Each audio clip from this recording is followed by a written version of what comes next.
ইফতারে হালিম খাওয়া ভালো কিনা সেটা নির্ভর করবে কিভাবে তৈরি করা হচ্ছে তার উপর।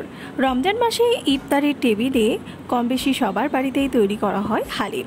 এটা পুষ্টিকর, কিন্তু কিছু মানুষের জন্য এটা খেতে বিরত থাকতে বলা হয়। হালিমে থাকে ডাল, গম, মাংস এবং বিভিন্ন মশলা, যা দীর্ঘক্ষণ রোজা রাখার পর শক্তি পুনরুদ্ধারে সহায়ক। মাংস ডালের কারণে এটি প্রোটিনের ভালো উৎস, যা পেশি মজবুত রাখতে সাহায্য করে। গম ও ডালের মতো জটিল কার্বোহাইড্রেট হালিমকে দীর্ঘক্ষণ পেট ভরা রাখে আর হঠাৎ রক্তে শর্করার মাত্রাও বাড়িয়ে দেয় না। উপযুক্ত পরিমাণে তৈরি হলে হালিম সহজেই হজম হয় আর অ্যাসিডিটিও কমায়। এটি কখন এড়িয়ে যাবেন? অনেক সময় দোকানের বা বাড়িতে তৈরিকৃত হালিমে অতিরিক্ত তেল, ঘি বা মশলা দেওয়া হয়, যেটা ইফতারের পর হজমের সমস্যা তৈরি করতে পারে।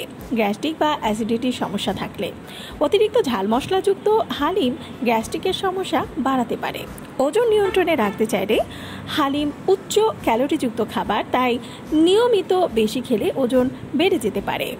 যেভাবে স্বাস্থ্যকর হালিম তৈরি করবেন: কম তেল ও ঘি ব্যবহার করবেন, বেশি মশলা ও লবণ না দিয়ে পরিমাণ মতো দিবেন। মাংসের সাথে বেশি ডাল ও গম ব্যবহার করবেন, যাতে প্রোটিন ও ফাইবারের পরিমাণ বেড়ে যায়।